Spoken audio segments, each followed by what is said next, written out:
A huge political row has broken out between the Modi government and the opposition over the union budget, the first of the third term of Prime Minister Modi. I'm Barkha Dutt, you're with the Mojo story. There were protests today by the opposition against the Modi government over a budget that it called a Kursi Bachao Budget. Basically, the opposition has alleged that the Modi government's budget is focused only on two states, that of Andhra Pradesh and of Bihar. Those, of course, are the two allies, Chandrababu Naidu and Nitish Kumar, on whose support the Modi government is dependent on for political survival. Mallikarjun Kharge, Congress leader, speaking in Parliament, said that the pakoras and jalebis had been reserved, metaphorically, I think he meant, for these two states, while the other states had been left with an empty plate. Even as the political sparring goes on, it isn't just the opposition who is being somewhat critical of the budget. Many of the BJP's own supporters, at least on social media, were fuming. They were fuming in relation to not enough breaks for what they call the salaried middle class, as well as the hike in long-term and short-term capital gains.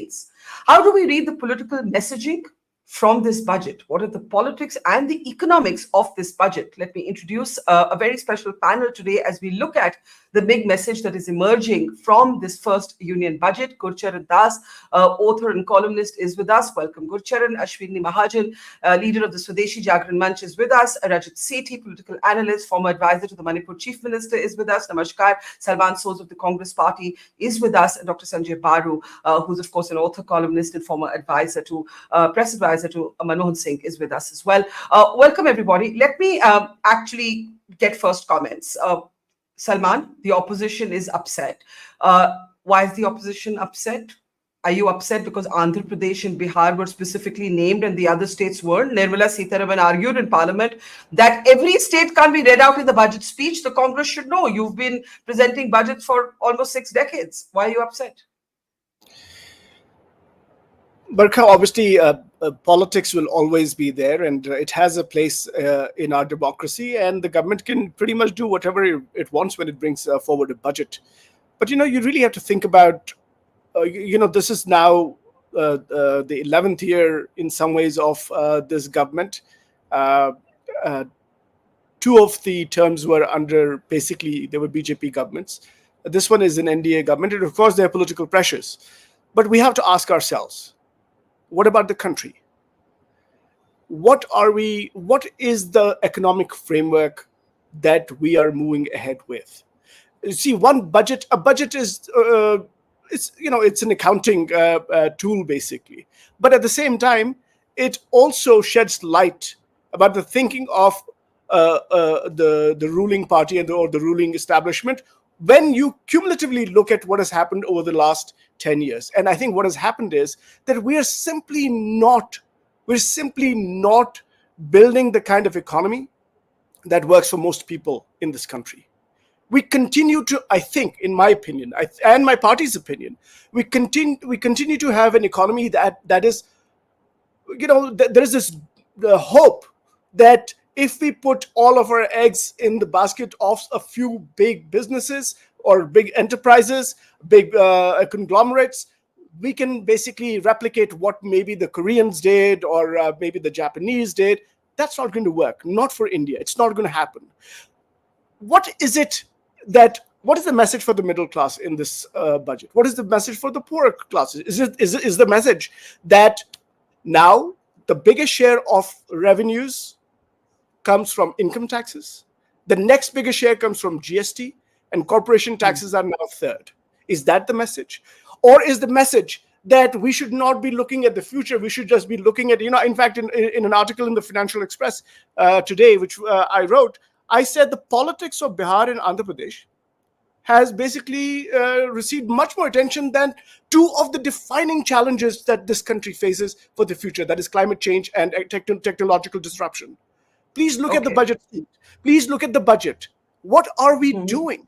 What are we doing for the people of this country? They have an opportunity. I mean, if they do well right now, maybe they can recover some lost ground. But I think they're on a very slippery slope now. I think they seem to be losing ground rapidly. Okay, the images that we are seeing, or we just saw, were of opposition leaders galvanizing around Mohan Reddy. There you can see, and there is a sort of political churn happening. Mohan Reddy earlier not willing to criticize the Modi government, now leading protests in the capital. So there are all kinds of political fault lines that are emerging, even as we talk about the budget. If we can come out of these pictures now, please, and go back to Ashwini Mahajan ji, Ashwini ji. So the Swadeshi Jagran Manch is an ideological affiliate of the BJP, but not always on the same page. You have often differed with the BJP when it comes to economic policies. How do you see the budget? Do you believe that it's a Kursi Bachao budget? Do you believe that there has been disproportionate attention on two states? Do you agree with the increase in short-term and long-term capital gains? The fact that indexation of a property has changed? And Ashwini ji, आप mute पे हैं, अपने side से थोड़ा unmute कर दीजिए. Please go ahead. Yeah. Ji, I don't think the kind of message the opposition which is trying to give that this is Kursi Bachao budget. Actually, I think government could not have done better than this, given the problems being faced by the economy. As we all understand, after the 1991 new economic policy, we had been facing jobless growth throughout. Even Prime Minister Manmohan Singh ji has also said time and again that this is a jobless growth. So we need to create more jobs. Jobs can be created only by either by self-employment or by the salaried employment. In both these fronts, I've been meeting many corporates, and they have been saying, we are facing the problem that we are not getting the right people for the right job. So the way forward is that our unemployable youth could be made more employable, and this was the task which has been taken up in this. And but do you believe the budget is focused on that? Because it talks about internship, but it doesn't actually talk about jobs at the same scale, Ashwini ji. That's what I'm saying. Employability is the major problem, as you understand, because today youth is not employable as corporates and the employers say. So to make them more employable, this is one. Secondly, time and again, this is that the Andhra and Bihar has been given. We understand that Bihar is at the bottom, and if something is given to Bihar for the development of Bihar, whether it is roads or it is flyovers or the dam to be built, the wall to be built to save a big part of Bihar from the water being left from the Nepal side. We had been facing this problem since the change in the guards. Yes. So if money has been given to Bihar for this reason, so why we should object to it? Secondly, the Andhra Pradesh, when Reorganization Act has been passed, and it was very clear that the money had to be given. It was hardly 14,000 crores at that point of time. It was delayed, and now if for building of the new capital, if money is given, so that cannot be taken from the from उस चश्मे से नहीं देख सकते जो जी. तो आप कह रहे हैं कि आपको कोई major disagreement नहीं है, no major disagreements in the budget, Ashwini ji, before I move on?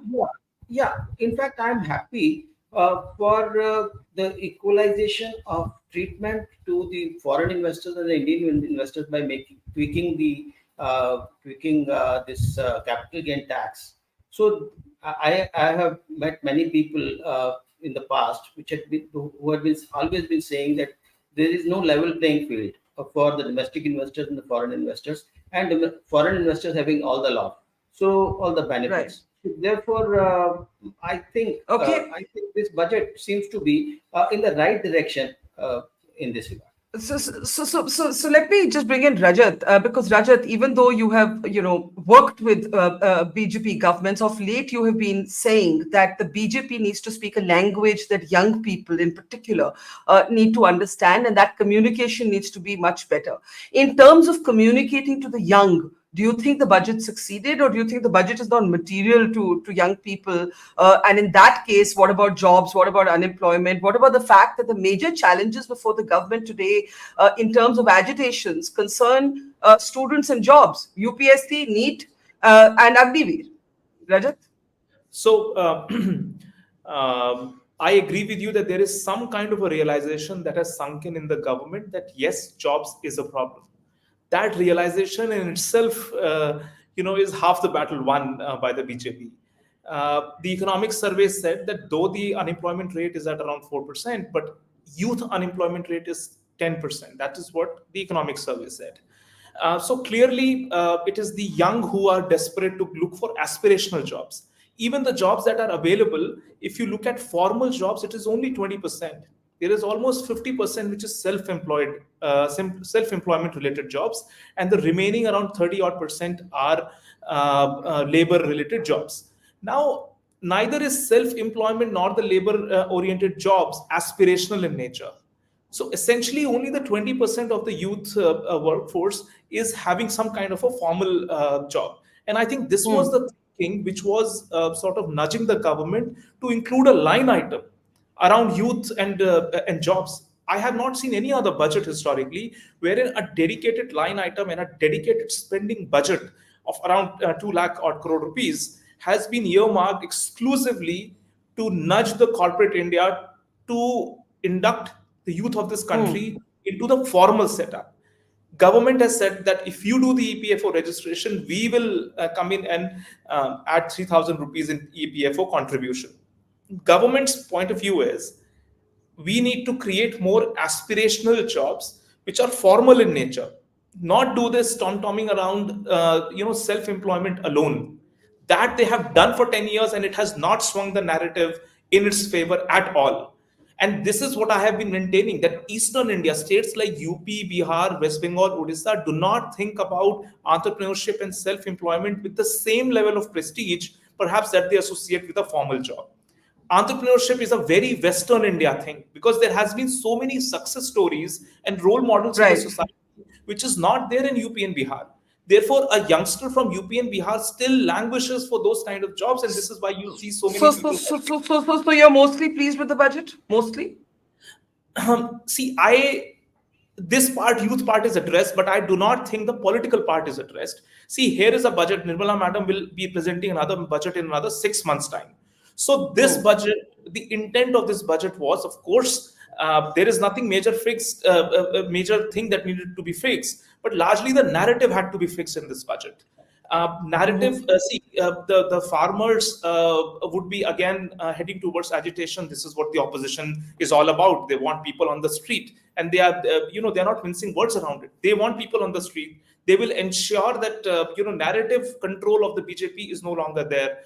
Why did more populist measures were not taken, especially when you had like a truncated budget for a shorter period of time, where you could have peddled more populist? So let me jump in. You think the budget was not political enough, in a sense, addressing the sort of new dynamics of power?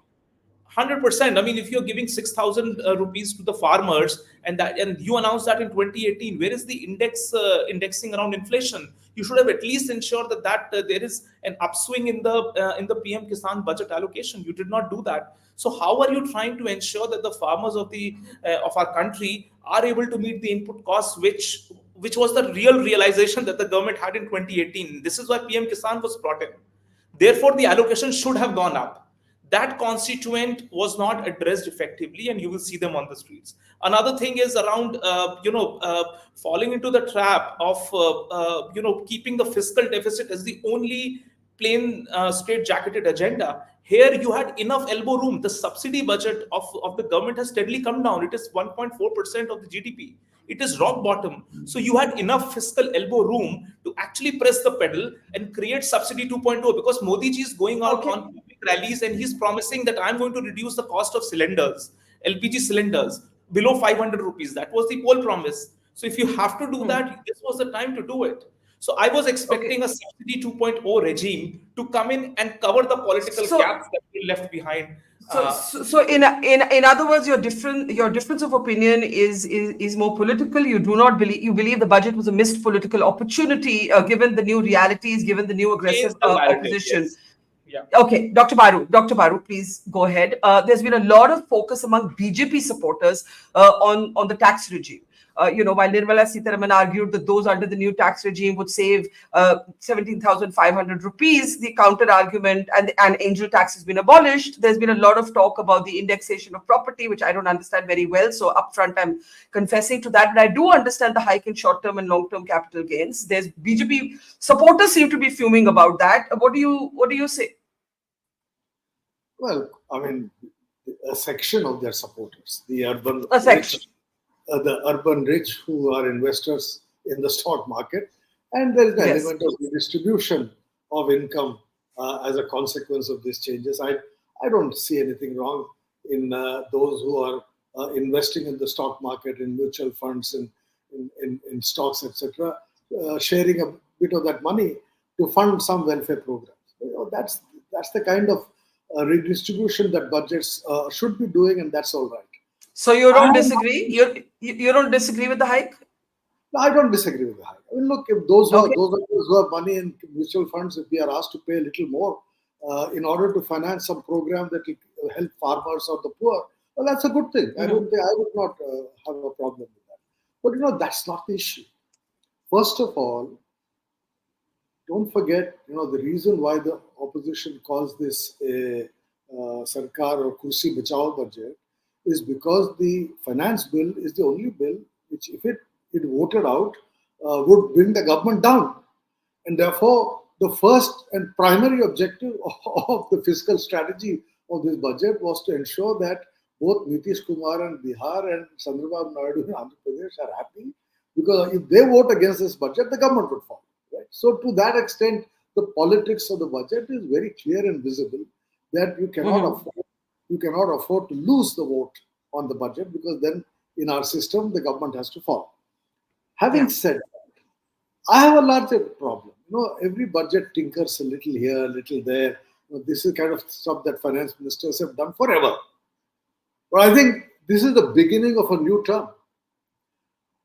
And I at least was expecting a statement of policy that would tell us how we would get from an average of the last 4 or 5 years of 4 to 5% average rate of growth post-COVID period back to the trajectory of that Manmohan Singh set of 8%. 8% is the kind of rate of growth India requires to be able to generate employment, to generate revenues required for redistribution, revenues required for defense, national security, etc., etc. Many people have done the math. We have done the math in the past. And it was generally agreed that a country like India, if it grows at 8% real GDP growth, 6% inflation, 14% nominal growth, then that is the kind of trajectory we should be on. That is the trajectory we were on during UPA 1. Certainly from 2003, the last year of Vajpayee, to 2012, for almost 9 years. 6% inflation, 8% GDP growth. And I don't see any vision today to return to that 8% growth. We are satisfied with 6.5. And we are hoping that we can manage 7. So what is the growth strategy?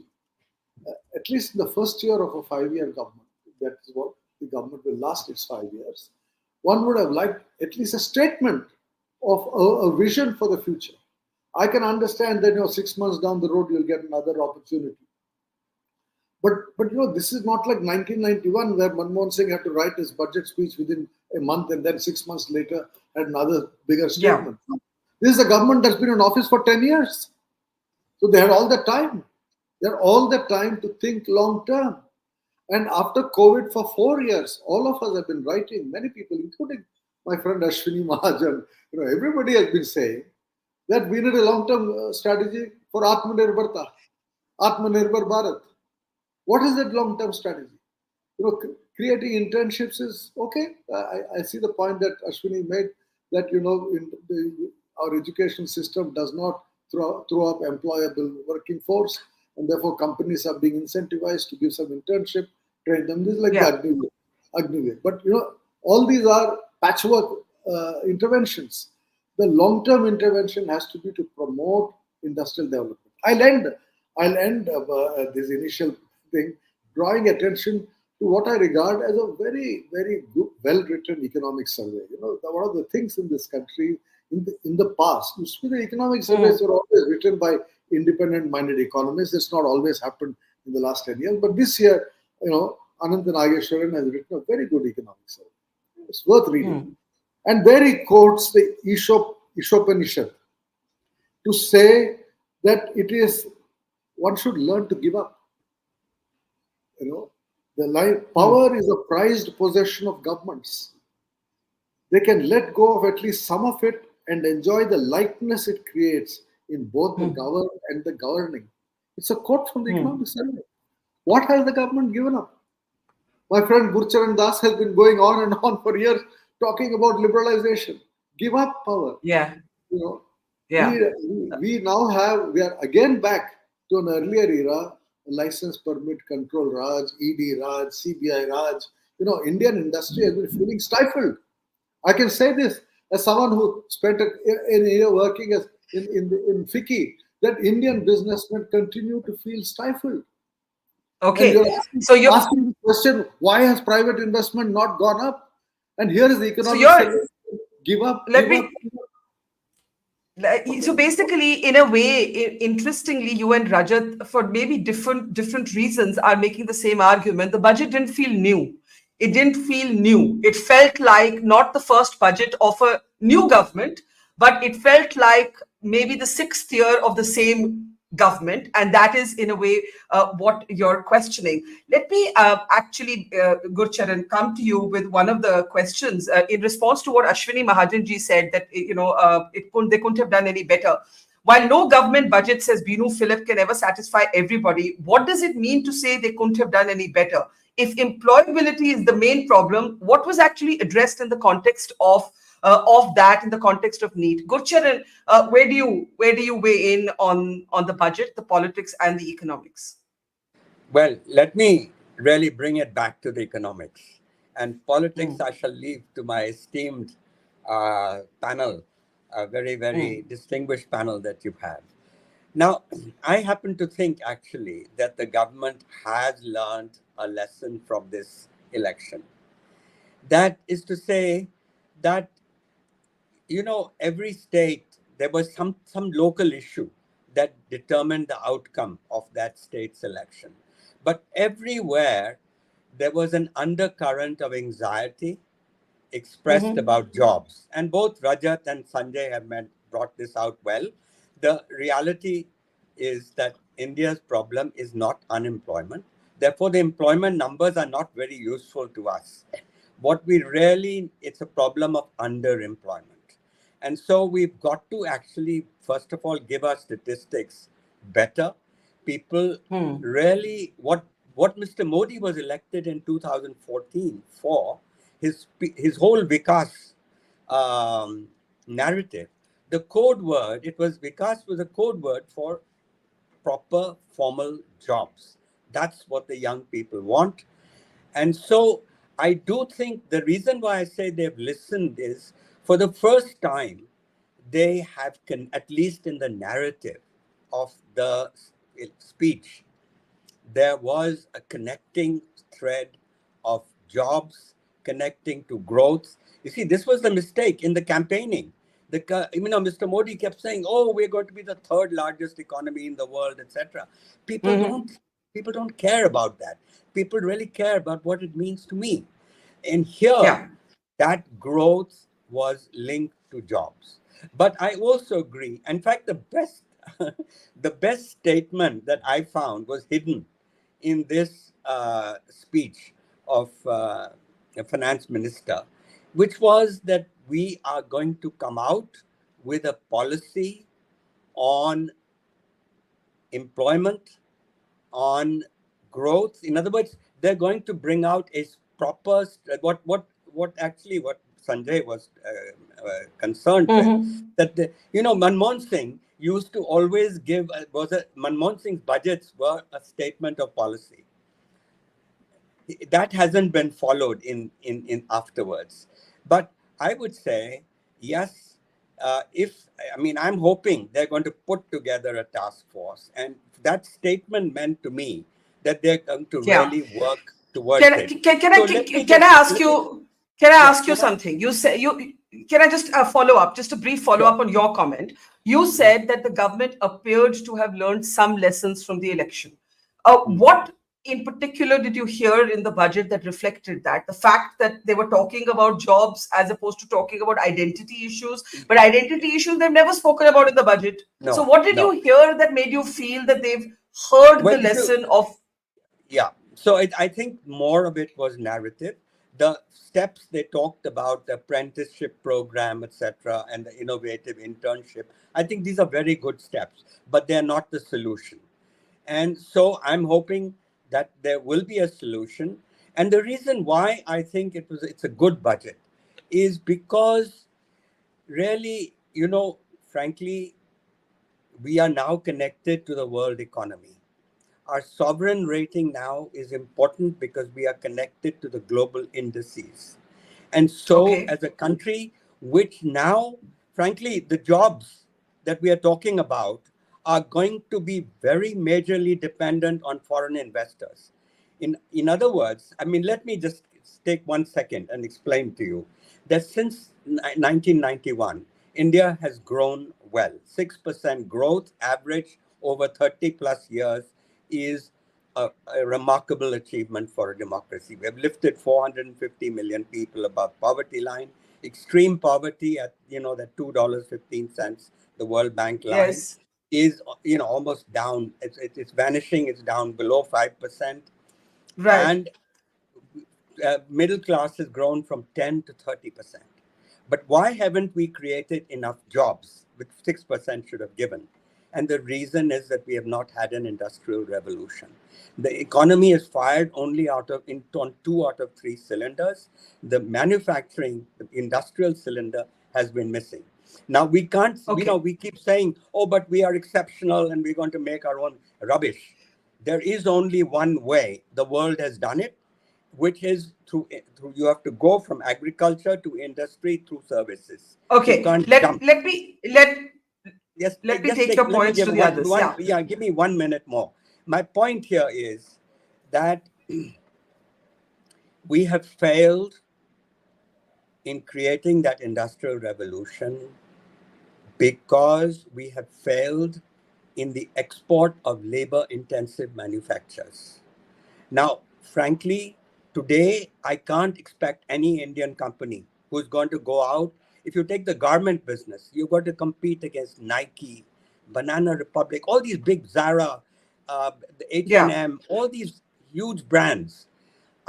We would need to do what China did, which is bring these brands, let Indian manufacturers have factories where they have lakhs of employees to do the outsourcing, the contract Okay. manufacturing work. But Okay. it will have to be foreign investors who will have to be. Okay, you made a number And of so, different points, but sorry, I will have to cut you short there because I need yeah, to go to the okay. others. Salman. Yeah, I got the gist of what you're saying, Salman. Gurcharan says overall decent. Rajat says youth has been addressed. There's an acknowledgement of the employment issue. That's an improvement. It's the politics, that is missing. Chidambaram said, "Hello, Nirmala. Thank you for copying us." That's somewhat of a compliment then that certain things have happened right in the budget.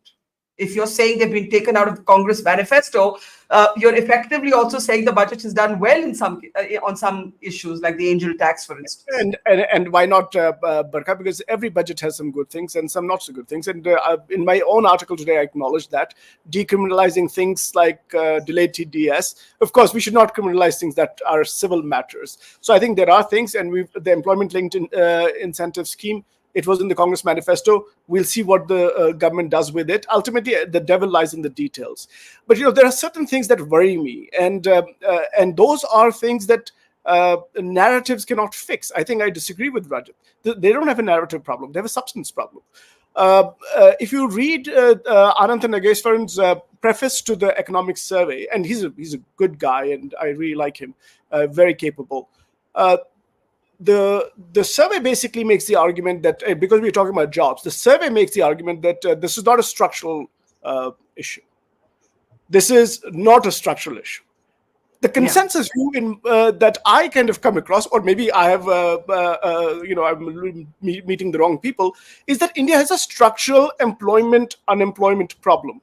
Now, if you look at, you see, we should not focus on, and Gusharan Das is absolutely right, we should not talk about unemployment per se. And by the way, I heard you on Milan Vaishnav's podcast. Excellent. I got your book before I heard you on that podcast, so I'm reading it. Don't be so lonely. You're not lonely in that sense. So there are a lot of liberals around. But if you look at labor force participation rate of India and compare it to the global average, we are 10 points below that, and this has been like that for ages. This is not a Narendra Modi or Manmohan Singh thing. If you compare us to China, we are 20 points below them. This is not 20% below them. This is not 10% below the global average. This is 20 percentage points. If we had to reach the global average, Barkha, of employment, of labor force participation, we would need to create 118 jobs today. You wanted a new government to stand up in parliament in its first month and say there's a structural problem with the economy. Let's be fair, no government would do that, not even yours. No, I'm not saying that. Nobody has to say that. The BJP has enough problems of its own. I'm not suggesting to them that they should say that we have problems and there's a structural. What I do want them to do is to level with the people of the country and say we have problems in the country. Unemployment, let them say, everybody knows unemployment is a problem. Say unemployment is a problem, but we will have a framework. By the way, the employment-linked incentive scheme, which was in our manifesto, or the internship part, which was also in our manifesto, these are not going to solve all of this. These are big issues, right? And it'll take a long time. But there has to be some roadmap, something that we can latch on to say, yeah, this is good, we can maybe work with this. Okay, Rajat. And by the way, this is going to get more difficult, Barkha. What we are seeing right now, what we've seen for the last 20, 30 years, this is going to become more difficult because of, no surprise, climate change. No surprise, technological disruption. There is nothing about it. You can't say we're going to have energy transition and we can have we'll do some R&D on nuclear. I hear you. I think you and Dr. Baru are making. I feel bad for them. Maybe they're not thinking straight. I don't know what it is. I'm going to try and protect them from Rajat. Rajat feels that this is a narrative problem. Rajat, no, it is not a narrative problem. It's a substantive. Okay, let's bring Rajat in. Rajat, what is the political narrative that you would have liked to see in the budget that was missing? Viewers would be taken for a ride if they believe that all the prudence around economic thinking is with the Congress party. If you have to imagine and understand and learn about their economic prudence, all you have to do is to peep into their states. You will see a whole massacre of every economics lessons that you can learn. You will have to unlearn looking at those states.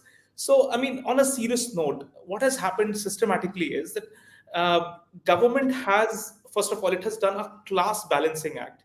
It has ensured that there is fiscal prudence, and along with that, very bare minimal subsidies. It could have gone up. It could have fallen into what I believe sort of a compulsory trap, but government steered away and said that no revenues whatsoever.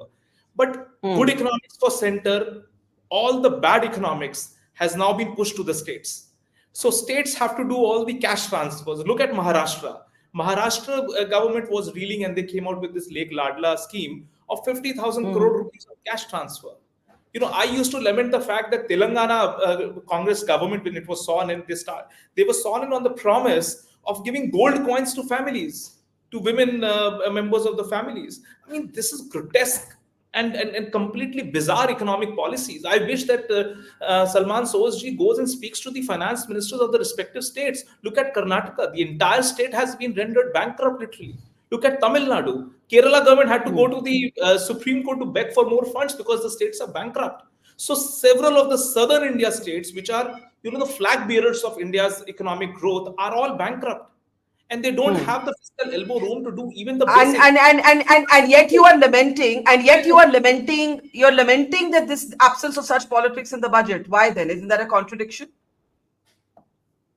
You're Rajat? asking me? No, Yeah, what you're I'm saying lamenting. is that the burden of populist measures has been left on the state. Center is still sitting on sufficient fiscal elbow room to do some level of heavy lifting. Because see, Okay. ultimately, you have to ensure, certain cash transfers have to be done. Look at the consumption numbers. Our consumption growth numbers are only growing at 4% when the GDP is growing at 8%. Look at household savings. Household consumption and household savings are both at low levels, relatively much lower than what it used to be. It means there is no cash in hand. Therefore, the government had to do enough to put more cash in hand so that you start the consumption engine right from the grassroots. It churns the economy and it creates more jobs, forces our private sector to invest in our economy. So all of these things Yeah. are linked in one of the biggest. There are two negative aspects of India's economy. Otherwise, in a supremely good Goldilocks scenario, the two downsides in our economy is one is private investment, the other is private consumption. These two things have to be worked upon, and cash transfers Okay. could be an effective means of doing that. Okay, Dr. Baru, I think the point Rajat is making is that government had enough elbow room to stimulate, for to stimulate in a sense spending and consumption, and therefore force the private sector also to spend some money. There, it missed a political opportunity as well as an economic opportunity. But the larger point he makes that there was no big populism. That you would have thought कि अगर ये सच्ची में कुर्सी बचाने का budget था, there would have been greater populism in the budget, and there wasn't. Do you agree with that? Do you acknowledge that? Do you give the government some credit for that? No, I already said why it is a Kursi Bachao budget. Because you have to please Chandrababu Naidu and Nitish Kumar so that they don't vote against the budget. A budget that does not get parliamentary support, the government falls. So in that sense, the spending that has been allocated for these two states to please these two governments is in that sense Kursi Bachao, because then they will vote in favor of this government. If TDP and Nitish do not vote for this budget, the government will fall. So in that sense, it's Kursi Bachao, not in terms of populism, because there are no major elections except Maharashtra Yes. and Haryana coming up. But I think, I go back to the point I'm making, which is that the first budgetary statement of a government in its third term that has come out of 4 post-COVID years of low growth and virtual, what I have in my columns described as an investment strike by Indian capital. Just as we used to have labor strike, working class strike, people, pen down strike, people would not work. Indian business is on strike, which is why for almost a decade we have not had an increase in private investment. Now, private investment doesn't go up because the government says, come on, guys, come and spend more money. It goes up because there is a feeling of optimism that demand will increase, that it will be easier to do business in India rather than invest outside. There are supply and demand side incentives which create an environment for risk taking. And I think the fact is that in the last 3 years, particularly after COVID, Nirmala Sitharaman stepped in by increasing public investment, by increasing capital investment by the state. And if you remember 2019 budget, she had a sentence there which said that the government is investing more, spending more in the hope that this will stimulate private investment. And all of us complimented her for that very Keynesian statement, which said that public expenditure will, in a second round, stimulate private expenditure. That was the macroeconomic strategy of that budget. But that has not happened. So the question you have to ask is, why is private investment not picking up? And that, I think the answer for that is that one, ease of doing business is still an issue. I know any number of Indian companies that are sitting either on cash or investing outside India. Second, the demand is not forthcoming. So they're waiting. Capacity utilization is still below 70%. Yeah. In large number of industries, companies do not invest unless capacity utilization goes above at least 80-85%. And that is not the case in a large number of industries. So with inadequate demand, inadequate capacity utilization, etc., how do we get private investment to come up? Which is why government has now given a subsidy to private companies to provide some employment in the private sector. But real employment will come when investment increases. And the last cycle we saw of a sharp increase in private investment was between 2000 and 2012. That was the decade. Look at the numbers. Okay, I need to start closing. Gurcharan, you have your hand up. I was going, and so does Ashwini ji. So Gurcharan and then Ashwini ji. Yes. Yeah, Gurcharan I think. Look, also Indian industry has let us down, and it's partly its fault, but partly the fault of the state. Now, if we are all agreed that it is labor-intensive exports that the country needs, which is the path that every country, at least in the last 50 years, has followed, then if I were Mr. Modi, I would just call these top 50 guys and say to them, look, you guys have the money, and it is only big guys who are going to do it. And this is what we need. And frankly, you'd need to, I know they're incentivizing labor, but the PLI scheme, they still have not focused that PLI scheme on the labor-intensive sectors. I mean, garments is still excluded. I mean, all these things it's a huge, $28 trillion is the export of manufactured goods. And for our biggest statistic of failure is we are still less than 2% of that. So what I'm trying to say is, look, when I'm not talking about doing a kind of sort of what Taiwan and all, Korea and all did.